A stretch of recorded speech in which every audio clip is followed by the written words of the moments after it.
So in this class, we will continue to study the aquarium fish keeping, right?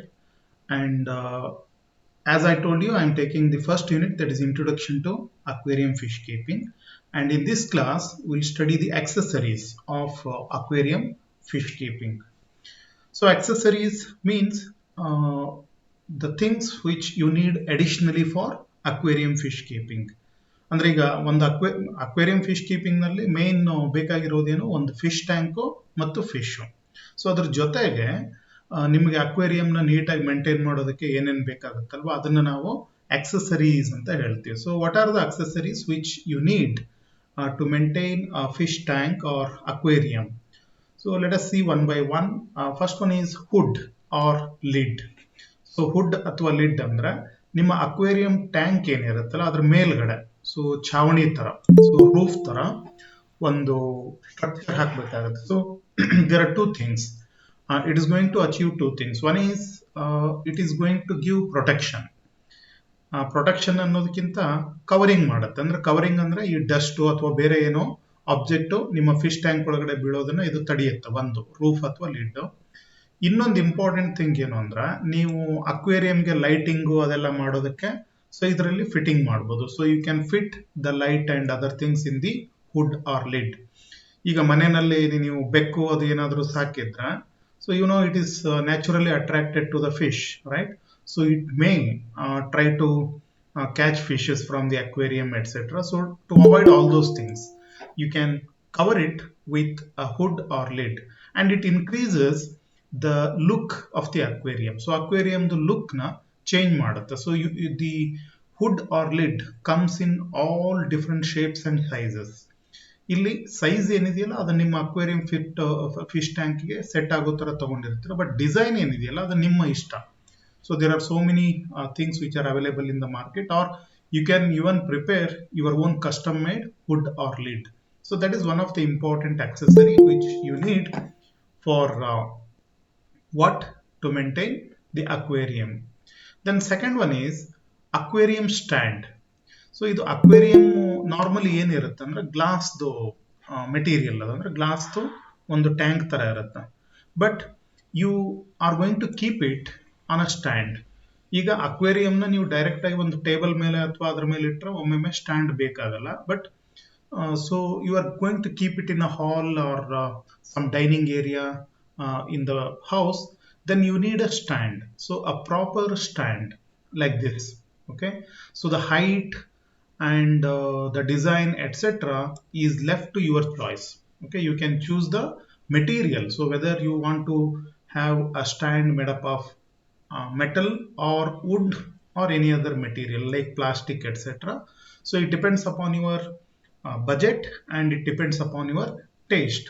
So like the hood, so aquarium hood ಏನಿದೆಯಲ್ಲ ಅದೇ ತರ aquarium stand ಅದು ಸಹಿತ ಅಕ್ವೇರಿಯಂದು ಬ್ಯೂಟಿನ ಜಾಸ್ತಿ ಮಾಡುತ್ತೆ. ಅದ್ರ ಜೊತೆಗೆ ನೀವು ಮತ್ತೆ ಬೇರೆ ಮೆಟೀರಿಯಲ್ ಇಲ್ಲಿ ಇಡಬಹುದು. ಸೊ ಒಂದು ಸುಮ್ಮನೆ ಒಂದು ಪಿಕ್ಚರ್ ಇಲ್ಲಿ ಕೊಟ್ಟಿದ್ದೀನಿ ಅಲ್ವಾ, ಇಲ್ಲಿ ನೋಡಿದ್ರೆ ಗೊತ್ತಾಗುತ್ತೆ ನಿಮಗೆ. So you can see here. Then lighting devices. As I told you, light is essential for aquariums. You have to have artificial light. Of course, the place where you are going to keep your aquarium or fish tank may be having sufficient light during the daytime. So day ಟೈಮ್ನಲ್ಲಿ ನೀವು light ಅದ್ರ ಮೇಲೆ ಬೀಳೋ ಥರ ಇಟ್ಟಿರ್ಬೋದು, window ಪಕ್ಕ ಅಲ್ಲೆಲ್ಲಾದ್ರೂ ಇಟ್ಟಿದ್ರೆ night ಅದ್ರ ಮೇಲೆ light ಬೀಳ್ಬಹುದು. But if you can accommodate a separate light for a fish tank, so ಅದ್ರದ್ದು ಮೇಲೆ ಅಂದ್ರೆ ಲಿಡ್ ಏನಿರುತ್ತಲ್ಲ ಆ ಲಿಡ್ ನಲ್ಲೇ ಫಿಕ್ಸ್ ಮಾಡಿದ್ರೆ ಅಥವಾ ಆ ಪ್ಲೇಸ್ ನಲ್ಲಿ ಒಂದು ಆರ್ಟಿಫಿಷಿಯಲ್ ಲೈಟಿಂಗ್ ಡಿವೈಸ್ ಇದ್ರೆ it looks very beautiful, right? So that's why you need to have lighting devices. So the ornamental fishes will appear very nice and bright with artificial lighting. That's why you have to have lighting devices. Then heating device anta barutte. So you can introduce heating devices in the aquarium, but when it comes to our country, so ನಮ್ಮ ದೇಶದಲ್ಲಿ heating devices necessity ಕಡಿಮೆ, ಅಂದ್ರೆ most of the places. But think of the places where the temperature will become very very low, right? ಈಗ European ಕಂಟ್ರಿನಲ್ಲಿ ಏನಾಗುತ್ತೆ, environmental temperature ಬಹಳ ಕಡಿಮೆ ಆಗುತ್ತೆ. So in winter season it will be very cold, right? Freezing ಆಗುತ್ತೆ ಎಷ್ಟೋ ಸಾರಿ water freeze ಆಗೋ ಲೆವೆಲ್ಗೆ temperature drop ಆಗುತ್ತೆ. So in such condition you have to maintain the temperature of the water at proper level. So in such cases you may need the heating devices. But say in our state, ಈಗ ನಮ್ಮ ಕರ್ನಾಟಕದಲ್ಲಿ ಅಥವಾ south Indian region ನಲ್ಲಿ heating devices ಬೇಕಾಗಲ್ಲ. So we don't need it because we don't experience that much of severe cold in our area. But if you are living in a area where the temperature will drop very much, then you may need the heating devices, right? So that's about heating devices. Then comes filters. You know, the water gets uh, accumulated with some debris and other things. ಯಾಕಂದ್ರೆ fish ಇರುತ್ತೆ, fish move ಆಗ್ತಾ ಇರುತ್ತೆ. Fish is a living thing. So therefore you need to clean the water regularly. For that you need aquarium filters. So aquarium filters are the devices which are going to clean the water mainly. And you may find three kinds of filters in the market. One is chemical, then mechanical and biological. So as the name suggests, chemicals, ಈಗ ನಮ್ದು water filter ಇರುತ್ತಲ್ಲ ಆ ಥರ, we have three kinds of water filters where the mechanical filters will simply remove the dust and mud, okay, whereas chemical filters will remove the chemicals, harmful chemicals. Biological will remove the harmful bacteria and other things. In the same way, you may find you will find the different kinds of filters in the aquarium. It depends upon your requirement and size of the aquarium, what kind of fishes you are maintaining, etc., etc. So but basically minimum you need some mechanical filters because you have to remove the dust and debris which gets accumulated in the water. ಯಾಕೆಂದ್ರೆ aquarium fish tank ನಾವು maintain ಮಾಡ್ತಾ ಇರೋದು ಏನಕ್ಕೆ ಅಂದ್ರೆ visibility ಸಲುವಾಗಿ. So we want our fish tank to appear clean and beautiful, right? So ಅಲ್ಲಿ ಏನು fish swim ಮಾಡ್ತಾ ಇರ್ತಾವಲ್ಲ, ಆ fish they must appear bright, so ಬಹಳ ಕ್ಲೀನ್ ಆಗಿ ಕಾಣಬೇಕು ಅಂತಾನೆ ಇರುತ್ತೆ. ಸೊ ಹಾಗಾಗಿ ಫಿಲ್ಟರ್ ಇಲ್ಲ ಅಂದ್ರೆ ಏನಾಗುತ್ತೆ, ವಾಟರ್ ಮಡ್ಡಿ ಆಗ್ತಾ ಹೋಗುತ್ತೆ, ರೈಟ್? ಸೊ ವಾಟರ್ ಮಡ್ಡಿ ಆಗ್ತಾ ಹೋಗಿ ಆಮೇಲೆ ಏನು ಕಾಣಲ್ಲ. So that should not happen. So therefore you need aquarium filters to keep the water clean, right? As I told you, there are different kinds of filters available: chemical, mechanical and biological. So these are some of the accessories. Along with this, right, you need aerators.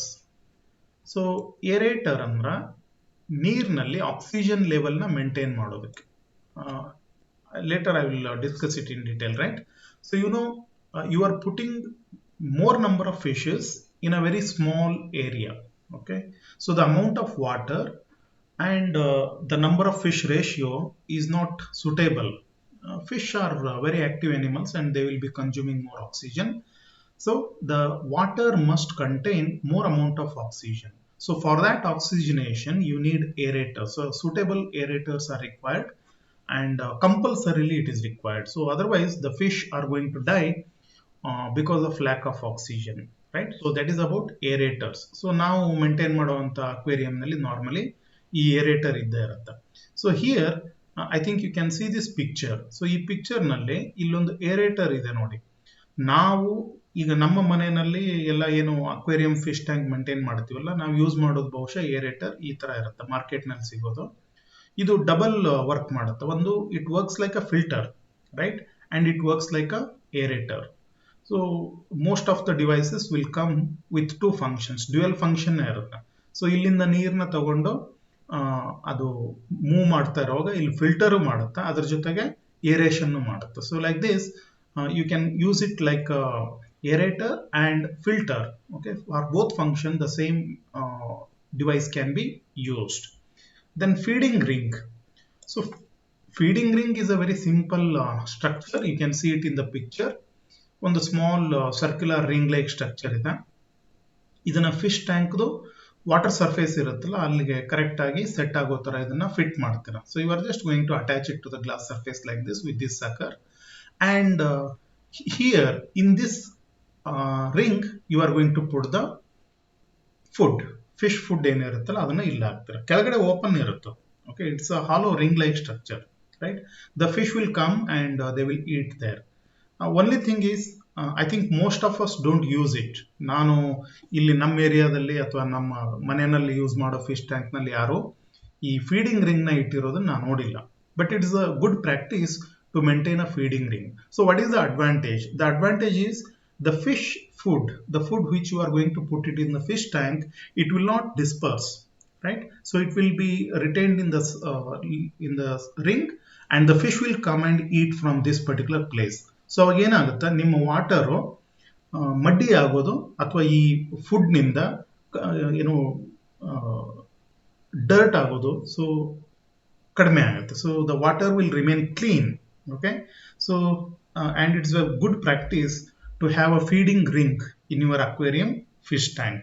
So they are available in market and they are very cheap. It is a very simple structure. One sumne ring tara irutte, right? It is a plastic material, and you can put the fish food here, and all the fish will come here and they will eat it. So fish ಗೂ easy ಆಗುತ್ತೆ ಎಲ್ಲಿ food ಇದೆ ಅಂತ ಹೇಳಿ ಗೊತ್ತಾಗುತ್ತೆ. ಹಿಂಗೆ ನಾವು ಬೇರೆ ಪೆಟ್ ಅನಿಮಲ್ ಮನೆಯಲ್ಲಿ ಡಾಗೋ ಕ್ಯಾಟು ಆದ್ರೆ ಅದಕ್ಕೆ ಫೀಡಿಂಗ್ ಒಂದು ಬೌಲ್ ಇಟ್ಟಿರ್ತೀವಲ್ಲ, ಆ ತರ ನೀವು ಫಿಶ್ಗೆ ಫೀಡಿಂಗ್ ರಿಂಗ್ ಇಡ್ತೀರಾ ಅಷ್ಟೇ. So that is the only difference. Then ornamental plants, I told you, artificial and natural ornamental plants can be put in the aquarium. So you can select the ornamental plants of your choice. You know, you cannot put any of the ornamental plants. So ಯಾವುದು suitable ಇರುತ್ತೋ, ಯಾವುದು ಆ fish tank ನಲ್ಲಿ adjust ಆಗುತ್ತೋ ಆ ತರ ಒಂದಿಷ್ಟು plant ಸಿಗ್ತವೆ. So you can collect them and you can put it in the fish tank. So it will increase the beauty of the fish tank. So the fish tank appears very beautiful and natural with ornamental plants in the background. Okay, so that is the thing.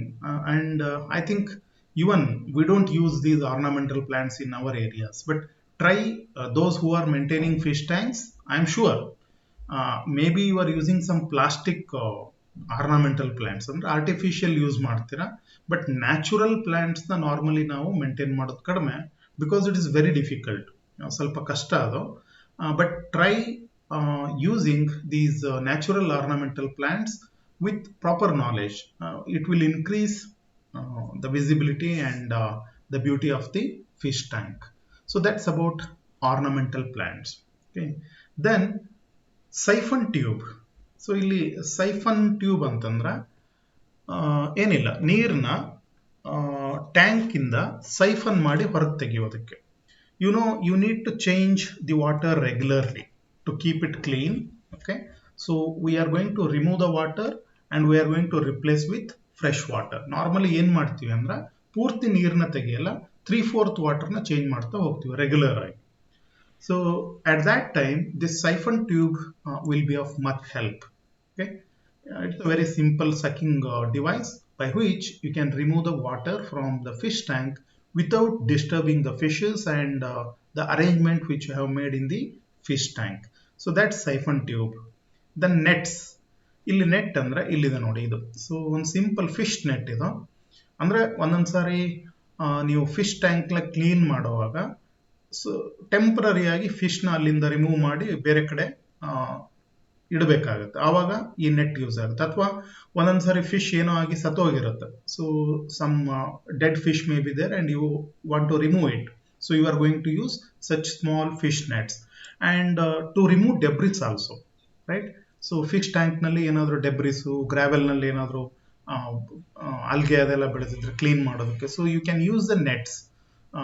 Instead of putting your hand directly into the aquarium, you better use these nets. So fish nets are good to remove the items from the fish tank. That is one of the important accessories. So like this, these are some of the important accessories of the aquarium. Idar jotege thermometers bartave. Okay, so you can put thermometers to monitor the temperature. But here I think in our area it is not necessary, because we know what is the environmental temperature. So ಹೊರಗಡೆ temperature ಎಷ್ಟಿದೆ ಅಂತ ಗೊತ್ತಾಗುತ್ತಾ, ಅದ್ರ ತಕ್ಕಾಗೆ ನಾವು ಮೇಜರ್ನ ತಗೋಬಹುದು. So like this you need different kinds of accessories for maintaining fish tank. Okay, so hood or lid, aquarium stand, lighting device, heating device, aquarium filters, then aerators, which are very important, right? So ಕೆಲವೊಂದಿಷ್ಟನ್ನ ನೀವು ಬಿಡಬಹುದು, ಕೆಲವೊಂದಿಷ್ಟನ್ನ ಬಿಡಕ್ಕಾಗಲ್ಲ. For example filter ಇದೆಯಲ್ಲ, filter ಮತ್ತು aerator it is a must. So without filter and aerator, there is no way of maintaining fish tank. So they are compulsorily required. Okay, so ornamental plants, feeding ring, siphon tube and nets are some of the accessories which you can maintain, and that will help you to manage your fish tank, okay, properly. Then these are some of the accessories. Of course, ಇದ್ರ ಜೊತೆಗೆ ಮತ್ತೆ ಬೇರೆ ಬೇರೆ accessories ಅವೆಲ್ಲ ಬರ್ತವೆ to beautify your aquarium, but what I told you are some of the essential and basic accessories. So next, let us try to understand the selection and introduction of aquarium fishes ಅಂತ ಹೇಳಿ ಒಂದಿಷ್ಟು points ಇದೆ ಇಲ್ಲಿ. I will just read out and try to explain it. It is essential to take the following precautions while selecting the aquarium fish. So ನೀವು fish tank ನ setup ಮಾಡಿದ್ಮೇಲೆ ಈ aquarium fish ನ ಸೆಲೆಕ್ಟ್ ಮಾಡ್ತಿರಲ್ವಾ, ಅವಾಗ ಒಂದಿಷ್ಟು points, there are some things which you have to keep it in your mind when you are going to select the fish. Because see, you are investing money and you have arranged the fish tank and you have created a very beautiful atmosphere, so you want to put some good fishes, right? So healthy fishes should be taken from reliable source, right? So ನೀವು ಯಾವುದೋ ಒಂದು ಬಾವಿನೋ ನದಿಗೋ ಹೋಗಿ ಅಲ್ಲಿ ಮೀನನ್ನ ಹಿಡ್ಕೊಂಡ್ಬಂದು ಅದನ್ನ fish tank ನಲ್ಲಿ ಹಾಕಿದ್ರೆ ಚೆನ್ನಾಗಿರಲ್ಲ. Because you don't know how they are going to survive in the fish tank and what kind of food they are going to eat, like that. So you must select healthy fish and reliable source ಅಂದ್ರೆ normally commercial ಆಗಿ ಆ ಫಿಶ್ಗಳನ್ನ ಏನು sale ಮಾಡ್ತಾರಲ್ವ ಅವ್ರಿಗೆ ಗೊತ್ತಿರುತ್ತೆ ಯಾವ fish ಯಾವ ತರ tank ನಲ್ಲಿ ಸರ್ವೈವ್ ಆಗುತ್ತೆ ಏನು ಅಂತ. So you must get the fishes from such reliable sources. So behavior of fish should be lively with well spread fins and actively swimming. So ನೀವು ಸೆಲೆಕ್ಟ್ ಮಾಡುವಂತ ಫಿಶ್ ಸಾಧ್ಯವಾದಷ್ಟು ಮೀಡಿಯಂ ಸೈಜ್ ಇರಬೇಕು, ಆಮೇಲೆ active ಆಗಿ swim ಮಾಡುವಂತ fish ಇರಬೇಕು. ಈಗ ನಾನು ಯಾವುದೋ ಒಂದು ದೊಡ್ಡ ಫಿಶ್ ಟ್ಯಾಂಕ್ ನ ಮನೆಯಲ್ಲಿ ರೆಡಿ ಮಾಡಿ ಎಲ್ಲ ಅರೇಂಜ್ ಮಾಡಿ ಇಟ್ಮೇಲೆ ಒಂದ್ ಯಾವುದೋ ಫಿಶ್ ತಂದು ಬಿಟ್ಟಾಗ ಆ ಫಿಶ್ ಸುಮ್ಮನೆ ಮೂಲೆನಲ್ಲಿ ಹೋಗಿ ಇಡೀ ದಿನ ಮಲಗಿತ್ತು ಅಂದ್ರೆ it's of no use for me, because I want the fish to swim actively and I want to see it swimming in the fish tank so that I can enjoy it, right? So you must select the fish variety which is very active and lively, which moves in the fish tank continuously with good movement, right? So no sign of sluggishness should be visible in the fish. So fish ಸ್ಲಗ್ಗಿಶ್ನೆಸ್ ಇರಬಾರ್ದು. ಸ್ಲಗ್ಗಿಶ್ನೆಸ್ ಅಂದ್ರೆ ಅದರದ್ದು natural nature ಇರಬಹುದು, ಅಥವಾ sometimes it may indicate the diseased condition or abnormal condition in the fish. Okay, then fish should be disease free with no infection of fungus or other parasite. So ನೀವು ತಂದು introduce ಮಾಡುವಂತ fish ನಲ್ಲಿ ಯಾವುದೇ ರೀತಿ disease ಇರಬಾರ್ದು. Disease free fish ನ collect ಮಾಡ್ಕೊಂಡು introduce ಮಾಡಿ. ಇಲ್ಲಾಂದ್ರೆ ಏನಾಗುತ್ತೆ, ಯಾವುದೋ ಒಂದು ಫಿಶ್ ನಲ್ಲಿ ಡಿಸೀಸ್ ಕಾಸಿಂಗ್ ಆರ್ಗ್ಯಾನಿಸಮ್ ಅಥವಾ ಫಂಗಸ್ ಪ್ಯಾರಾಸೈಟ್ ಇದ್ರೆ ಅದು ಬೇರೆ ಫಿಶ್ ಗೆಲ್ಲ ಸ್ಪ್ರೆಡ್ ಆಗುತ್ತೆ and they are all going to suffer or it may lead to the death of fishes. Selected species should be compatible to each other. You know, normally we prefer to put variety of fishes. ಅಂದ್ರೆ fish tank ನಲ್ಲಿ ಒಂದೇ ತರ fish ನ ನಾವು ಹಾಕಲ್ಲ, colour fish ಬೇಕಾಗುತ್ತೆ. ಆದ್ರೆ ನೀವು ಫಿಶ್ ನ ಇಂಟ್ರೊಡ್ಯೂಸ್ ಮಾಡುವಾಗ ಅದು ಕಂಪ್ಯಾಟಿಬಲ್ ಇದೆಯೋ ಇಲ್ವೋ ಅಂತ ನೋಡ್ಬೇಕಾಗುತ್ತೆ. ಕಂಪ್ಯಾಟಿಬಲ್ ಅಂದ್ರೆ ಏನೋ, ಈಗ variety A, variety B, variety C. Let us say you are introducing 3 types of fishes. So they must live in harmony in the fish tank, right? So ನೀವು ಇಂಟ್ರೊಡ್ಯೂಸ್ ಮಾಡಿದಂಥ ಫಿಶ್ ಒಂದಕ್ಕೊಂದು fight ಮಾಡೋದು, ಆ ಥರ aggressive behaviour ಆ ಥರ ತೋರಿಸ್ತಾರ ಇರಬಾರ್ದು. So they must live freely and without any problem with each other. So such species, compatible species ಅಂತ ಹೇಳ್ತೀವಿ. So you must select such compatible species for fish keeping. The size of all fishes to be kept in aquarium should be in uniformity. This is another important point which you must consider. Fish tank ನಲ್ಲಿ ನೀವು fish ನ ಏನ್ ತಂದು ಹಾಕ್ತಿರಲ್ವಾ, ಒಂದು 3-4 ವೆರೈಟಿನ, ಸಾಧ್ಯವಾದಷ್ಟು ಆ 4 variety ಒಂದೇ size, ಅಂದ್ರೆ ಗ್ರೋತ್ ಆದ್ಮೇಲೂ ಒಂದೇ ಸೈಜ್ ಇರುವಂತದನ್ನ ಸೆಲೆಕ್ಟ್ ಮಾಡಿ. ಒಂದು ಸ್ಮಾಲ್ ಸೈಜ್ ಫಿಶ್, ಒಂದು ಲಾರ್ಜ್ ಸೈಜ್ ಫಿಶ್ ಆದಾಗ ಏನಾಗುತ್ತೆ, ಫಿಶ್ ದು ನ್ಯಾಚುರಲ್ ಬಿಹೇವಿಯರ್ ಏನಂದ್ರ, large size fish may predate on the smaller fish or it may harm the smaller fishes. So equal size ಇದ್ದಾಗ ಒಂದಕ್ಕೊಂದು interact ಮಾಡಕ್ ಹೋಗಲ್ಲ. So they will not confront each other if they are having small equal size. ಅದೇ ಒಂದು small size ಒಂದು large size ಇತ್ತು ಅಂದ್ರೆ ಬಹುಶಃ ಲಾರ್ಜ್ ಸೈಜ್ ಫಿಶ್ ಏನ್ ಮಾಡುತ್ತೆ, ಸ್ಮಾಲ್ ಸೈಜ್ ಫಿಶ್ ಮೇಲೆ ಅಟ್ಯಾಕ್ ಮಾಡೋದಕ್ಕೆ ಟ್ರೈ ಮಾಡುತ್ತೆ. Then fish housed in aquarium should be attractive and brilliantly colored. So this is the most important thing you must keep in mind. ಅಂದ್ರೆ ನಾವು ಅಕ್ವೇರಿಯಂನ maintain ಮಾಡ್ತಾ ಇರೋದೇ ಅದರ ಒಂದು ಲುಕ್ ಸಲುವಾಗಿ. ಸೊ ಹಾಗಾಗಿ ಎಷ್ಟು ಸಾಧ್ಯನೋ ಅಷ್ಟು ಬ್ರೈಟ್ ಕಲರ್ಡು, ಬ್ಯೂಟಿಫುಲ್ ಆಗಿರೋ ಅಟ್ರಾಕ್ಟಿವ್ ಆಗಿರುವಂಥ ಫಿಶ್ನ ತಗೊಂಡು ಬಂದು ಹಾಕಿ.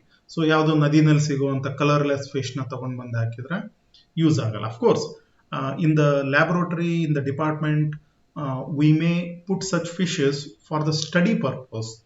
ಸೊ ಬ್ರೀಡಿಂಗು ಅದನ್ನೆಲ್ಲ ಸ್ಟಡಿ ಮಾಡೋದಕ್ಕೆ. ಬಟ್ ನೀವು ಅಕ್ವೇರಿಯಂನ ಒಂದು ಆರ್ನಮೆಂಟಲ್ ಪರ್ಪೋಸ್ಗೆ ಮೇಂಟೈನ್ ಮಾಡ್ತಾ ಇದ್ರೆ you must select the attractive fishes. Okay, then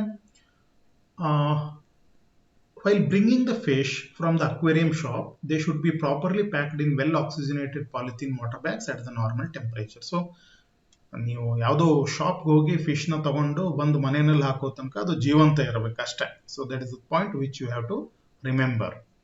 so these are some of the points which you need to consider. Then maintenance of aquarium. So ಅಕ್ವೇರಿಯಂನ ಯಾವ ಥರ ಮೇಂಟೈನ್ ಮಾಡೋದು ಅಂತ ಹೇಳಿ, ರೈಟ್? ಸೊ ಮನೆಯಲ್ಲಿ ಒಂದು ಈಗ ನಮ್ದು ಸಮಸ್ಯೆ ಏನು ಅಂದ್ರೆ, ನಂದು ನಿಮ್ದು ಎಲ್ರದು ಯಾವುದೋ ಒಂದು ಹೊಸ ಒಂದು ಥಿಂಗ್ನ ಲೈಕ್ ಅಕ್ವೇರಿಯಂ. ಸೊ ಒಂದು ಹೊಸ ಮನೆಗೆ ಬಂದಿರ್ತೀವಿ, ಆವಾಗ ಅಕ್ವೇರಿಯಂ ಮೇಂಟೈನ್ ಮಾಡಬೇಕು ಅಂತ ಬಂದ್ಬಿಡುತ್ತೆ ಮನೆಯಲ್ಲಿ, ನಮ್ಮ ತಲೆಗೆ ಬರುತ್ತೆ ಒಂದು idea. So we want to maintain aquarium. ಯಾರ್ದೋ ಫ್ರೆಂಡ್ ಮನೆಗೆ ಹೋದಾಗ ನೋಡಿರ್ತೀವಿ, ನಾವು ಮೇಂಟೈನ್ ಮಾಡೋದು ಅಂತ. ಬಟ್ ಇನಿಷಿಯಲ್ಲು ಎಂಥೂಸಿಯಾಸಮ್ ಜಾಸ್ತಿ ಇರುತ್ತೆ.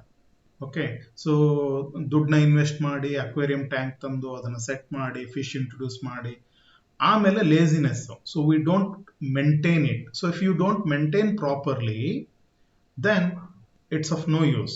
It is applicable to anything. ಈಗ ನಿಮ್ಮ ಮನೆಯಲ್ಲಿ ಒಂದು ಹೋಮ್ ಗಾರ್ಡನ್ ಮಾಡಿದ್ರೆ ಇನಿಷಿಯಲ್ ಮಾಡುವಾಗ ಖುಷಿಯಿಂದ ಮಾಡಿ ಪಾಟ್ ಎಲ್ಲ ತಂದು ಅದರಲ್ಲಿ ಪ್ಲಾಂಟ್ ಎಲ್ಲ ಹಾಕಿ ಆಮೇಲೆ ಅದನ್ನ ಕಂಟಿನ್ಯೂಸ್ ಆಗಿ ವಾಟರಿಂಗ್ ಮಾಡೋದು, ಪ್ರೂನಿಂಗ್ ಮಾಡೋದು, ಕ್ಲೀನಿಂಗ್ ಮಾಡೋದು ಮಾಡಲಿಲ್ಲ ಅಂದ್ರೆ ಅದು ಹಾಳಾಗ್ಬಿಡುತ್ತೆ. So they will grow abnormally. So like the same thing, you have to maintain your fish tank regularly. So ಇದನ್ನ ಮೇಂಟೆನೆನ್ಸ್ ಅಂತ ಹೇಳ್ತೀವಿ. ನೀವು ಫಿಶ್ ಟ್ಯಾಂಕ್ನ ಸೆಟಪ್ ಮಾಡೋದಕ್ಕೆ ಎಷ್ಟು ಇಂಟ್ರೆಸ್ಟ್ ತೋರಿಸ್ತೀರೋ ಅದನ್ನ ರೆಗ್ಯುಲರ್ ಮೇಂಟೆನೆನ್ಸ್ಗೂ ಅಷ್ಟೇ ಇಂಟ್ರೆಸ್ಟ್ನ ತೋರಿಸ್ಬೇಕಾಗುತ್ತೆ. So otherwise it's of no use. ಆಮೇಲೆ ರಿವರ್ಸ್ ಆಗುತ್ತೆ, ಬಹಳ ಕೆಟ್ಟದಾಗಿ ಕಾಣೋದಕ್ಕೆ ಶುರು ಆಗುತ್ತೆ. ನಿಮ್ಮ ಮನೆಯಲ್ಲಿರೋ ಫಿಶ್ ಟ್ಯಾಂಕ್ದು ಗ್ಲಾಸ್ನ ನೀವು ಕ್ಲೀನ್ ಮಾಡದೆ ಹಾಗೆ ಇಟ್ಟಾಗ ಯಾರೋ ಒಬ್ರು ಬಂದು ನೋಡಿದ್ರೆ ಅದು ಗ್ಲಾಸ್ ಎಲ್ಲ ಪಾಚಿ ಕಟ್ಕೊಂಡಿತ್ತು ಅಂತ ಅಂದ್ಕೊಳ್ಳಿ, ಹಳದಿ colour. So it looks very awkward. So you need to maintain it very properly. Okay, maintain ಮಾಡೋಕ್ಕಾಗಲ್ವಾ? ನಾವು ಮಾಡಿದೀವಲ್ಲ ಡಿಪಾರ್ಟ್ಮೆಂಟ್ನಲ್ಲಿ, ಆ ಥರ ಫಿಶ್ ಟ್ಯಾಂಕ್ನ ತೊಗೊಂಡೋಗಿ ಯಾವುದೋ ಒಂದು ಮೂಲೆಯಿಂದ ಎತ್ತಿಟ್ಬಿಡ್ಬೇಕು, ಕಾಣೋ ಥರ ಇಡಬಾರ್ದು. So how to maintain the aquarium, ಒಂದಿಷ್ಟು ಪಾಯಿಂಟ್ಸ್ ಇದೆ, ಇಲ್ಲೊಂದು 5 ಪಾಯಿಂಟ್ಸ್ ಇದೆ, ಅದನ್ನು ಎಲಾಬರೇಟ್ ಆಗಿ ನೋಡೋಣ. So let us see it in detail. Suitable water, 1 point.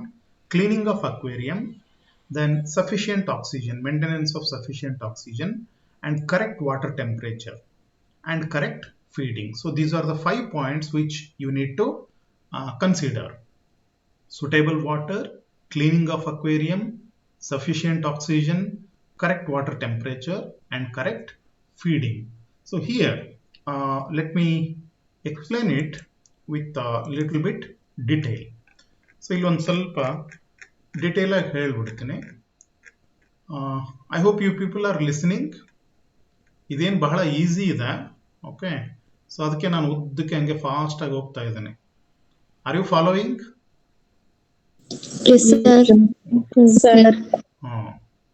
ಸುಮ್ಮನೆ ಕತೆ ಇದ್ದಂಗೆ ಇದೆಯಲ್ಲ, ಕೇಳಿಸ್ಕೊಂಡು ಹೋಗ್ತಾ ಇದ್ದಾರೆ ಅಷ್ಟೇ. No problem. ಇಲ್ಲಿ ಪಾಯಿಂಟ್ಸ್ ಇದೆ, ಸುಮ್ಮನೆ ಓದ್ತಾ ಹೋಗ್ತೀನಿ. You don't worry about this. Maintenance of aquarium ಅಂತ ಬರುತ್ತಲ್ವಾ. Keeping a home aquarium with a small tropical fish is a growing hobby in our country ಅಂತ ಹೇಳ್ತಾನೆ. So it is a hobby in our country and we already discussed about this. ಈ ಹಾಬಿಯಿಂದ relaxation ಆಗುತ್ತೆ ಅದು ಇದು ಅಂತೇಳಿ. So ಮೇಂಟೆನೆನ್ಸ್ನಲ್ಲಿ first suitable water ಅಂತ ಬರುತ್ತೆ. Okay, so suitable water. All chlorinated tap water should be allowed to remain in an open glass or enamel container at least 24 hours before being used in aquarium to keep fish. ಅಂದ್ರೆ ಈ tap ವಾಟರ್ನ ನೀವು use ಮಾಡಿದ್ರೆ, ಅಂದ್ರೆ ನಾನು initial ಹೇಳ್ತಿದ್ದೆ, so first time ನೀವು aquarium set ಮಾಡಿದಾಗ ಅದರಲ್ಲಿ ನೀರನ್ನ ಫಿಲ್ ಮಾಡ್ತಿರಲ್ವಾ, ಸೊ ನೀರು ಫಿಲ್ ಮಾಡಿ ಒಂದು 24 hours ಅದು ಸೆಟ್ಲ್ ಆಗೋದಕ್ಕೆ ಬಿಡಬೇಕು. ಓಕೆ, ಸೆಟ್ಲ್ ಆದ್ಮೇಲೆ ನೀವು ಫಿಶ್ನ ಇಂಟ್ರೊಡ್ಯೂಸ್ ಮಾಡಬೇಕು. So that is one thing. And well water that lacks of high mineral content, ಅಂದ್ರೆ which type of water is suitable, that is the question. Okay, so aquarium maintain ಮಾಡೋದಕ್ಕೆ ಅಥವಾ fish tank ನಲ್ಲಿ ಹಾಕೋದಕ್ಕೆ ಯಾವ water most suitable ಅಂತ question ಬಂದ್ರೆ, you are advise to take water which contains less mineral. ಅಂದ್ರೆ ಈಗ ಬೋರ್ವೆಲ್ ವಾಟರ್ ಇರುತ್ತಲ್ಲ, it is not suitable, right? So ನದಿ ಅಥವಾ ಕೆರೆ, ನ್ಯಾಚುರಲ್ ವಾಟರ್ ಸೋರ್ಸ್ ನಿಂದ ನೀವು ಕಲೆಕ್ಟ್ ಮಾಡಿದ್ರೆ, ಈಗ ನದಿ ಇರುತ್ತೆ, ನದಿನಿಂದ ನೀರು ಕಲೆಕ್ಟ್ ಮಾಡ್ಕೊಂಡ್ ಬನ್ನಿ, ಬಟ್ ಅದರಲ್ಲಿ ಇದು ಇರಬಾರ್ದು, ಏನು ಪ್ಯಾಥೋಜನ್ಸ್ ಅವೆಲ್ಲ ಇರಬಾರ್ದು ಅಷ್ಟೇ. So if you can collect clean water, clean and clear water from ponds, lakes, streams, that will be best for maintaining aquarium. So water should be added when its level falls. ಅಂದ್ರೆ continuous ಆಗಿ ನೀರು ಕಡಿಮೆ ಆದಂಗೆ ನೀವು ವಾಟರ್ನ replace ಮಾಡ್ತಾ ಹೋಗ್ಬೇಕಾಗತ್ತೆ. So it is the best practice to replace same source water, right? So ಸಾಧ್ಯವಾದಷ್ಟು ಯಾವ ನೀರನ್ನ ಫಸ್ಟ್ ಫಿಲ್ ಮಾಡಿರ್ತೀರೋ ಅದೇ ಸೋರ್ಸ್ ನಿಂದ ನೀರನ್ನ ಕಂಟಿನ್ಯೂಸ್ ಆಗಿ ಹಾಕ್ತಾ ಹೋಗಿ. ಅಂದ್ರೆ ನೀರ್ ಲೆವೆಲ್ ಕಡಿಮೆ ಆಗ್ತಾ ಇರುತ್ತೆ, ಇವ್ಯಾಪರೇಷನ್ ಆಗುತ್ತೆ, ಬೇರೆ ಬೇರೆ ರೀಸನ್ಗೆ ನೀರು ಕಡಿಮೆ ಆದಂಗೆ ನೀವು ಅದನ್ನ ಲೆವೆಲ್ ಮೇಂಟೈನ್ ಮಾಡೋದಕ್ಕೆ ಫಿಲ್ ಮಾಡ್ತಾ ಹೋಗ್ತೀರಾ. ಆಮೇಲೆ ಪ್ರತಿ ತಿಂಗಳಿಗೆ ಒಂದ್ಸಾರಿ, ಇಲ್ಲಿ ಪ್ರತಿ ತಿಂಗಳು ಅಂದ್ರೆ ಏನಿದೆಯಲ್ವಾ, it depends upon the size of your aquarium and number of fish. So ನೀವು ಜಾಸ್ತಿ ಫಿಶ್ ನ ಮೇಂಟೈನ್ ಮಾಡಿದ್ರೆ ಈ ಕ್ಲೀನ್ ಮಾಡೋ ಡ್ಯೂರೇಷನ್ ಕಡಿಮೆ ಆಗುತ್ತೆ, ಅಂದ್ರೆ ಕಡಿಮೆ ಟೈಮ್ ನಲ್ಲಿ ಜಾಸ್ತಿ ಕ್ಲೀನ್ ಮಾಡ್ಬೇಕಾಗತ್ತೆ. ಈಗ ಎವರೇಜ್ ಒಂದು ತಿಂಗಳು ಅಂತ ಅನ್ಕೊಳ್ಳೋಣ. ಸೊ ತಿಂಗಳಲ್ಲಿ ನೀವು ಒಂದ್ಸಾರಿ ಏನ್ ಮಾಡ್ಬೇಕು ಅಂದ್ರೆ ಅದ್ರ ಮುಕ್ಕಾಲ್ ಭಾಗ ನೀರು, 3/4 ವಾಟರ್ನ ರಿಪ್ಲೇಸ್ ಮಾಡಬೇಕು. ಈಗ ಫಾರ್ ಎಕ್ಸಾಂಪಲ್ ನಿಮ್ಮ ಅಕ್ವೇರಿಯಂ ನಲ್ಲಿ 10 ಲೀಟರ್ ಆಫ್ ವಾಟರ್ ಇದೆ ಅಂತಂದ್ರೆ, ಸೊ ಆಲ್ಮೋಸ್ಟ್ ಒಂದು 6 to 7 ಲೀಟರ್ ವಾಟರ್ನ ತೆಗೆದು ಹಾಕಿ ಆ 6 to 7 ಲೀಟರ್ ಹೊಸ ನೀರನ್ನ ಹಾಕಬೇಕು.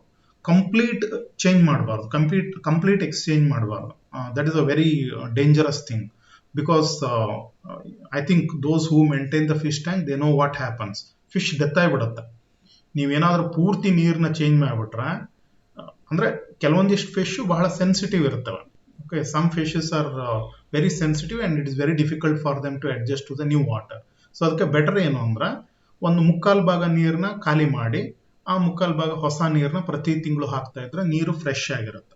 ಯಾಕಂದ್ರೆ ಅಕ್ವೇರಿಯಂ ನಲ್ಲಿರುವಂತ ನೀರು ಸ್ವಲ್ಪ ದಿನ ಆದ್ಮೇಲೆ ಸ್ಮೆಲ್ ಬರೋದಕ್ಕೆ ಶುರು ಆಗುತ್ತೆ. I think you are familiar with this. So ಆ ಸ್ಮೆಲ್ ಬರೋದಕ್ಕೆ ಶುರು ಆಗುತ್ತಲ್ವ, ಅದೆಲ್ಲ ಅವಾಯ್ಡ್ ಮಾಡೋದಕ್ಕೆ ನೀರನ್ನ ಫ್ರೆಶ್ ಆಗಿ ಹಾಕ್ತಾ ಹೋಗ್ತೀರ.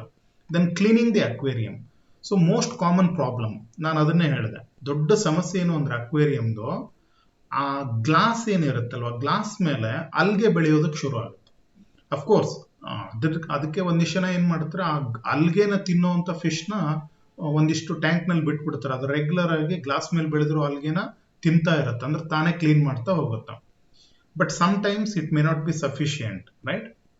Because the algae develops on the glass panels. So you need to clean it.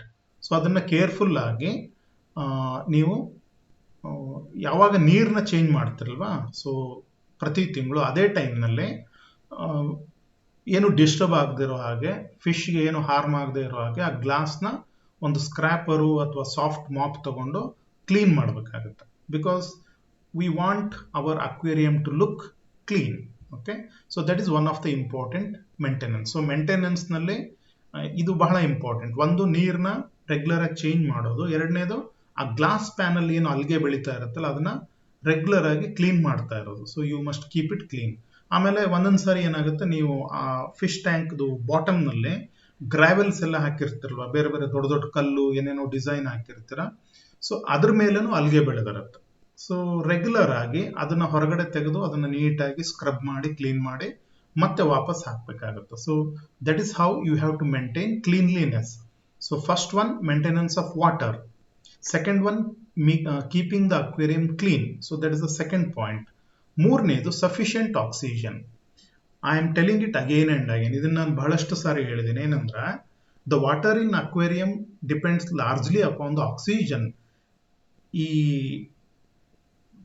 Natural water resources ಅಂದರೆ ನ್ಯಾಚುರಲ್, ಈಗ ಫಾರ್ ಎಕ್ಸಾಂಪಲ್ ಪಾಂಡ್ಸು, ರಿವರ್ಸು, ಸ್ಟ್ರೀಮ್ಸು ಅಲ್ಲಿ ಏನಾಗುತ್ತಂದ್ರೆ ಎಸ್ಪೆಷಲಿ ರಿವರ್ ಮತ್ತು ಸ್ಟ್ರೀಮ್ನಲ್ಲಿ ನೀರು ಫ್ಲೋ ಆಗ್ತಾ ಇರುತ್ತೆ. The water which is flowing it gets most oxygen, so maximum oxygenation ಆಗುತ್ತೆ. Standing ವಾಟರ್ನಲ್ಲಿ oxygenation ಕಡಿಮೆ, but ಪಾಂಡ್ನಲ್ಲಿ surface area ಜಾಸ್ತಿ ಇರುತ್ತೆ, so it will get sufficient amount of oxygen. So ನಮ್ಮ ಅಕ್ವೇರಿಯಂನಲ್ಲಿ ಇರೋ ನೀರಿಗೆ ಆಕ್ಸಿಜನ್ ಬರೋದು ಎಲ್ಲಿ ಅಂದ್ರೆ ಓಪನ್ ಸರ್ಫೇಸ್ ಏರಿಯಾದಿಂದ, ಅಂದ್ರೆ ಮೇಲ್ಗಡೆ ಸರ್ಫೇಸ್ ಏರಿಯಾ ಇದೆಯಲ್ಲ ಅಲ್ಲಿಂದ ಡಿಸಾಲ್ವ್ ಆಗ್ಬೇಕಷ್ಟೇ. The rate of oxygen dissolve is very less, ಅಂದ್ರೆ ಏರ್ನಿಂದ ವಾಟರ್ಗೆ ಆಕ್ಸಿಜನ್ ಡಿಸಾಲ್ವ್ ಆಗುತ್ತೆ ಯಾವಾಗಲೂ. But it is not sufficient for the fish which is present inside the tank. So tank ಒಳಗಡೆ ನಾವು ಜಾಸ್ತಿ ಫಿಶ್ನ ಹಾಕಿರ್ತೀವಿ, ಹಾಗಾಗಿ ನಾವು ಆರ್ಟಿಫಿಷಿಯಲ್ ಏರೇಟರ್ನ ಯೂಸ್ ಮಾಡ್ತೀವಿ, ರೈಟ್? ಸೊ ಅದಕ್ಕೆ ನೋಡಿ, ನೀವೆಲ್ಲ ಮನೆಯಲ್ಲಿರೋ ಅಕ್ವೇರಿಯಂ ಒಳಗಡೆ ಒಂದು ಏರೇಟರ್ ಹಾಕಿ ಅದು ಎಲೆಕ್ಟ್ರಿಕ್ ಇರುತ್ತೆ, ಪಂಪ್ ಮಾಡುತ್ತೆ ಏರ್ನ. So like that you have to aerate the water artificially. That is compulsorily required. ಯಾಕೆಂದ್ರೆ ನಿಮ್ಮ ಎಕಲಾಜಿಕಲಿ ಅದೇನು ಏರಿಯಾ ಇದೆಯಲ್ವಾ ಫಿಶ್ ಟ್ಯಾಂಕ್ನಲ್ಲಿ, ನಾವು ಹಾಕಿರೋ ಫಿಶ್ಗೂ ಮತ್ತು ಆ ಏರಿಯಾಗೂ ರೇಷಿಯೋ ಮ್ಯಾಚ್ ಆಗಲ್ಲ. So it is not sufficient. The water will not be having sufficient amount of oxygen for the fish you have introduced in the tank. Therefore, you must maintain electric air pumps. ಸರಿ, oxygen ಕಡಿಮೆ ಆಗಿದೆ ಅಂತ ಯಾವಾಗ ಗೊತ್ತಾಗುತ್ತಂದ್ರೆ, ನಿಮ್ಮ fish ಟ್ಯಾಂಕ್ನಲ್ಲಿ ನೀವು observe ಮಾಡಿ, restaurant ಅಥವಾ ಈ ಕಮರ್ಷಿಯಲ್ ಬಿಲ್ಡಿಂಗ್ನಲ್ಲಿ, ಆಫೀಸು ಅಲ್ಲಿ ಇಲ್ಲಿ ದೊಡ್ಡ ಫಿಶ್ ಟ್ಯಾಂಕ್ ಮೇಂಟೈನ್ ಮಾಡಿರ್ತಾರಲ್ವ, ಅವರು ಕರೆಂಟ್ ಬಿಲ್ ಉಳಿಸೋದಕ್ಕೆ ಆವಾಗ ಏರೇಟರ್ನ ಆಫ್ ಮಾಡ್ತಾರೆ. ನಿಮ್ಮ ಅಕ್ವೇರಿಯಂನಲ್ಲಿರೋ ಫಿಶು ಪದೇ ಪದೇ ಸರ್ಫೇಸಿಗೆ ಬಂದು ಅಲ್ಲಿಂದ ಏರ್ನ ಗಲ್ಪ್ ಮಾಡ್ತಾ ಇದೆ ಅಂತಂದ್ರೆ that means the oxygen level is low. It is a clear indication. ಒಂದು ಫಿಶ್ ಟ್ಯಾಂಕ್ನ ಸ್ವಲ್ಪ ಹೊತ್ತು ಅಬ್ಸರ್ವ್ ಮಾಡಿ, ಫಿಶು ಆರಾಮಾಗಿ ಮಿಡಲ್ ಲೇಯರು ಅಥವಾ ಬಾಟಮ್ ಲೇಯರ್ನಲ್ಲಿ ಓಡಾಡ್ತಾ ಇದ್ರೆ, ಸ್ವಿಮ್ ಮಾಡ್ತಾ ಇದ್ರೆ, that means the amount of oxygen is good. But if the fish are trying to come to the surface again and again, so ಪದೇ ಪದೇ ಸರ್ಫೇಸಿಗೆ ಬರೋದು, ಆಮೇಲೆ ಒಂದೊಂದ್ಸರಿ ಮೌತ್ನಿಂದ ಸರ್ಫೇಸ್ನಲ್ಲಿ ಏರ್ ಗಲ್ಪ್ ಮಾಡ್ತವೆ, ಅಬ್ಸರ್ವ್ ಮಾಡಿ, ಅಂದ್ರೆ ಏರ್ನ ನುಂಗ್ತವೆ. So if you find this behaviour, you must start the aerator, ಅಂದ್ರೆ ಆಕ್ಸಿಜನ್ ಕಡಿಮೆ ಆಗಿದೆ ಅಂತ ಅರ್ಥ. ಸರ್ ಕರೆಂಟ್ ಇಲ್ಲ ಅಂದ್ರೆ ಏನ್ ಮಾಡೋದು, ಪವರ್ ಹೋಗಿದ್ರೆ ಏನ್ ಮಾಡೋದು ಅಂದ್ರೆ, ಒಂದು ಸಣ್ಣ ಕೋಲ್ ತಗೊಂಡು ಅಥವಾ ಕೈಯಿಂದ ನೀರ್ನ ಡಿಸ್ಟರ್ಬ್ ಮಾಡಿ, ಓಕೆ, ಆವಾಗ ಆಕ್ಸಿಜನ್ ಡಿಸಾಲ್ವ್ ಆಗುತ್ತೆ. ಸೊ ಎಷ್ಟು ಹೊತ್ತು ಅಂತ ಮಾಡೋದು ಅಂದ್ರೆ ಗೊತ್ತಿಲ್ಲ. So if you create bubbles, then oxygenation will be more. Okay, I just told you. And then maintenance of proper temperature. Next ಏನಿದೆಯಲ್ಲ proper temperature. So room temperature ತರ ಇರಬೇಕು, ಅಂದ್ರೆ 22ರಿಂದ ಒಂದು 24 ಡಿಗ್ರಿ ಸೆಲ್ಸಿಯಸ್ ತನಕ ಇರಬೇಕು. ಅದಕ್ಕಿಂತ ಕಡಿಮೆ ಆದ್ರೆ ನೀವು ಹೀಟರ್ನ ಯೂಸ್ ಮಾಡ್ತೀರಾ. ಟೆಂಪರೇಚರ್ ಅದಕ್ಕಿಂತ ಜಾಸ್ತಿ ಆದ್ರೆ, water temperature normally doesn't go above that level, but still you should see that the temperature remains in a comfortable range. So comfortable range ಅಂದ್ರೆ ಒಂದು 22 ಡಿಗ್ರಿ ಸೆಲ್ಸಿಯಸ್ ಇಂದ ಒಂದು 24 ಡಿಗ್ರಿ ಸೆಲ್ಸಿಯಸ್. ಅದಕ್ಕಿಂತ ಜಾಸ್ತಿ ಆದ್ರೂ ಫಿಶ್ ಡೆತ್ ಆಗ್ತವೆ.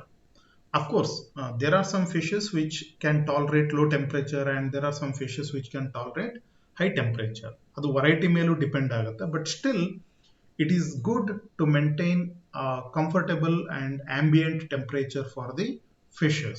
So that is water temperature. ನಮ್ಮ ಏರಿಯಾದಲ್ಲಿ, ಅಂದ್ರೆ ಈ ನಮ್ಮ ಏನು ಏರಿಯಾ ಇದೆಯಲ್ವಾ, ಇಲ್ಲಿ ವಾಟರ್ದು ಟೆಂಪರೇಚರ್ ಪ್ರಾಬ್ಲಮ್ ಬರೋದೇ ಇಲ್ಲ, because our room temperature is normally comfortable for the fish. Okay, so that's about temperature. Then correct feeding ಅಂತ ಬರುತ್ತೆ. ಇದು ಬಹಳ ಇಂಪಾರ್ಟೆಂಟ್. ನಮ್ಮ ಪೆಟ್ ಎನಿಮಲ್ಸ್ಗೆ ನಾವು ಮಾಡೋ ಮಿಸ್ಟೇಕೇ ಇದು. ಅದು ಕ್ಯಾಟ್ ಇರ್ಬೋದು, ಡಾಗ್ ಇರ್ಬೋದು. I think you have seen the dogs. ಬಹಳಷ್ಟು ಜನ ಮನೆಯಲ್ಲಿ ನಾಯಿ ಸಾಕ್ತಾರ. ಪಾಪ ನಾಯಿ ಮೇಲೆ ಬಹಳ ಪ್ರೀತಿ ಇರುತ್ತೆ ಒಂದಿಷ್ಟು ಜನರಿಗೆ. ಅದು ಪ್ರೀತಿ ಎಷ್ಟು ಜಾಸ್ತಿ ಆಗುತ್ತಂದ್ರೆ, ಅದಕ್ಕೆ ಏನ್ ಬೇಕೋ ಅದನ್ನ ಯಾವಾಗಲೂ ತಿನ್ನಿಸ್ತಾ ಇರೋದು. That means they think it is showing affection, right? So that's not a good thing, right? You should not overfeed any animal, including human, I am telling you. ಅಲ್ವಾ? ನಮಗೂ ಜಾಸ್ತಿ ತಿನ್ನಿಸಬಾರ್ದು, ಆದ್ರೆ ಏನ್ ಮಾಡೋದು, ತಿಂತೀವಿ. ಮನೆಯಲ್ಲಿ ನಿಮ್ಮ ಪೆಟ್ ಅನಿಮಲ್ ಯಾವುದಾದ್ರೂ ಇರಲಿ, ಬೆಕ್ಕಿರ್ಬೋದು, ನಾಯಿ ಇರ್ಬೋದು. ಒಂದಿಷ್ಟು ಜನರು ಮನೆಯಲ್ಲಿ ನಾಯಿ ನೋಡಿದ್ದೇವೆ. ಓಕೆ, ಇಲ್ಲಿ ನಮ್ಮನೆ ಹತ್ರ ಒಂದು ನಾಯಿ ಇದೆ. ಅದಕ್ಕೆ ಯಾವಾಗಲೂ ತಿನ್ನೋದು ಕೊಡ್ತಾ ಇರ್ತಾರೆ, ಎಷ್ಟು ಬೇಕೋ ಅಷ್ಟು ಫುಡ್ ಹಾಕ್ತಾರೆ. ಸೊ ಅದು ತಿಂದು ತಿಂದು ಇಷ್ಟು ಉದ್ದ ಊದ್ಕೊಂಡು, ದಪ್ಪ ಊದ್ಕೊಂಡು, it has become very lazy, right? So ಅದನ್ನ ವಾಕಿಂಗ್ ಕರ್ಕೊಂಡು ಹೋದಾಗ ಒಂಥರ ರೋಡ್ ರೋಲರ್ ತರ ಉಳ್ಕೊಂಡು ಹೋಗ್ತಾ ಇರ್ತದೆ. It appears like a road roller, right? And it is very lazy because it is a over fed animal. So that should not happen with your fish also, right? So ಫಿಶ್ಗೆ over feeding ಆಗಬಾರ್ದು, ಆಮೇಲೆ malnutrition ಆಗಬಾರ್ದು. So you must put the food in a correct quantity. The fish should not be Fed more than they will consume within 5 minutes. ಅಂದರೆ ಇವರೊಂದು average ಒಂದು idea ಕೊಡ್ತಾರೆ. ಏನಂದ್ರೆ, ನೀವು food ಹಾಕ್ತೀರಾ, ಸಫಿಷಿಯೆಂಟ್ ಫುಡ್ ಹಾಕಿ 5 ನಿಮಿಷ ಕಂಟಿನ್ಯೂಸ್ ಆಗಿ 5 ನಿಮಿಷ ಅದು ಏನು ತಿನ್ನುತ್ತಲ್ವ ಅದಕ್ಕಿಂತ ಜಾಸ್ತಿ ಫುಡ್ನ ಹಾಕಬಾರ್ದು. ಅಂದರೆ ನೀವು ಹಾಕಿರೋ ಫುಡ್ನ ಫಿಶು 5 minutesನಲ್ಲಿ ಮುಗಿಸ್ಬೇಕು. ಈಗ ಫಾರ್ ಎಕ್ಸಾಂಪಲ್ ನಿಮ್ಮ ಫಿಶ್ ಟ್ಯಾಂಕ್ನಲ್ಲಿ ಒಂದು 10 ಫಿಶ್ ಇದೆ ಅಂತ ಅನ್ಕೊಳ್ಳಿ. ಸೊ ಹಾಗಾದ್ರೆ ಎಷ್ಟು ಫುಡ್ನ ಹಾಕಬೇಕು ಸರ್ ಅಂತಂದ್ರೆ, ನೀವು ಹಾಕಿರೋ ಫುಡ್ಡು ಫಿಶ್ ತಿಂತಾ ಇರುತ್ತಲ್ವ 5 ನಿಮಿಷದಲ್ಲಿ ಖಾಲಿ ಆಗಬೇಕು. 1 ನಿಮಿಷ 2 ನಿಮಿಷದಲ್ಲಿ ಖಾಲಿ ಆದ್ರೆ ನೀವು ಕಡಿಮೆ ಫುಡ್ ಹಾಕಿದ್ರ ಅಂತ ಅರ್ಥ. ನೀವು ಹಾಕಿರೋ ಫುಡ್ನ 15 ನಿಮಿಷ 20 ನಿಮಿಷ ಆದರೂ ಅಲ್ಲಿ ಟ್ಯಾಂಕ್ನಲ್ಲಿ ಅದೇ ಥರ ಇನ್ನೂ ತೇಲಾಡ್ತಾ ಇದೆ ಅಂದರೆ that means you are overfeeding your fish, right? So you must put the amount of food which must be consumed within 5 minutes. ಸೊ ನೀವು ಹಾಕಿರೋ ಫುಡ್ 5 ನಿಮಿಷದಲ್ಲಿ ಅದು ಫಿಶ್ ತಿಂದು ಮುಗಿಸ್ಬೇಕು. ಅಷ್ಟು ಮಾತ್ರ ಫುಡ್ ಹಾಕಿ. ದಿನಕ್ಕೆ 2 ಸಾರಿ ಹಾಕೋದು better. You must put food for about 2 times. That is a good thing. ಹಾಗೆ ಖಾಲಿ ಆಯಿತು ಅಂತ ಹಾಕ್ತಾನೇ ಇರಬಾರ್ದು. It's a very bad practice. You put fish. ಆಮೇಲೆ ಇನ್ನೊಂದೇನು ಅಂದ್ರೆ, ಓವರ್ ಫೆಡ್ ಫಿಶ್ ಇರುತ್ತಲ್ವಾ, ನೀವು ಜಾಸ್ತಿ ಫುಡ್ ಹಾಕಿ ಬೆಳೆಸಿರೋ ಫಿಶ್ ಸ್ಲಗ್ಗಿಶ್ ಆಗಿಬಿಡುತ್ತೆ. ಸ್ವಲ್ಪ ಕಡಿಮೆ ಫುಡ್ ಹಾಕಿದ್ರೆ ಜಾಸ್ತಿ ಆಕ್ಟಿವ್ ಆಗಿರುತ್ತೆ, ಅಲ್ವೇನ್ರೆ? ಈಗ ನಾವು ಅಷ್ಟೇ ಅಲ್ವಾ, ಪೂರ್ತಿ ಮಧ್ಯಾಹ್ನ ಏನಾದರೂ ಹೊಟ್ಟೆ ತುಂಬ ಏನಾದರೂ ತಿಂದ್ಕೊಂಬಂದಿದ್ರ ಕ್ಲಾಸ್ನಲ್ಲಿ ಸ್ಲಗ್ಗಿಶ್ ಆಗಿ ನಿದ್ದೆ ಮಾಡ್ತಾ ಕೂತಿರ್ತೀವಿ. ಅದೇ ಹೊಟ್ಟೆ ಅರ್ಧ ಇದ್ರೆ ಅಥವಾ ಖಾಲಿ ಇದ್ರೆ ಸ್ವಲ್ಪ ಆಕ್ಟಿವ್ ಆಗಿರ್ತೀವಿ. So that applies to fish also. So you never overfeed the fish. Okay, overfeeding should be avoided. ಯಾಕೆಂದ್ರೆ ಲೇಜಿ ಮತ್ತು ಅನ್ಹೆಲ್ದಿ ಆಗುತ್ತೆ. ನೀವು ಜಾಸ್ತಿ ಫುಡ್ನ ತಿನ್ಸಿದ್ರೆ ಫಿಶ್ ಲೇಜಿ ಆಗುತ್ತೆ, ಫಸ್ಟ್ ಅನ್ಹೆಲ್ದಿ, ಆಮೇಲೆ that point you remember. Okay, but by experience, so ನೀವು ರೆಗ್ಯುಲರ್ ಆಗಿ ಫುಡ್ನ ಹಾಕ್ತಾ ಇದ್ರೆ ನಿಮ್ಗೆ ಗೊತ್ತಾಗುತ್ತೆ ಎಷ್ಟು ಫುಡ್ ಹಾಕಬೇಕು ಅಂತೇಳಿ. Live fish foods such as daphnia, tubifex, mosquito larvae, white worms and chopped earth worms are recommended. ಇಲ್ಲ ನಮ್ಮ ಫಿಶ್ಗೆ ನಾವು ನ್ಯಾಚುರಲ್ ಫುಡ್ ತಿನ್ನಿಸ್ತೀವಿ ಅಂದರೆ ಲಾರ್ವೆ, ಅದು ಇದು ಮಾಸ್ಕಿಟೋ ಲಾರ್ವೆ, ಡ್ಯಾಫ್ನಿಯಾ, ಇನ್ಸೆಕ್ಟು ಇದನ್ನ ಹುಡ್ಕೊಂಡ್ಬಂದು ತಿನ್ನಿಸಿ. ಇಲ್ವಾ, ಮಾರ್ಕೆಟ್ನಲ್ಲಿ ರೆಡಿಮೇಡ್ ಫುಡ್ ಸಿಗುತ್ತೆ packed. So it is better, right? So you can bring them and you can feed them. So that's about the maintenance of aquarium, right? So in this class, in this particular section, we studied the accessories and maintenance of aquarium, right? E part nalli enaದರೂ questions ಇದೆಯಾ? You have any questions from this section?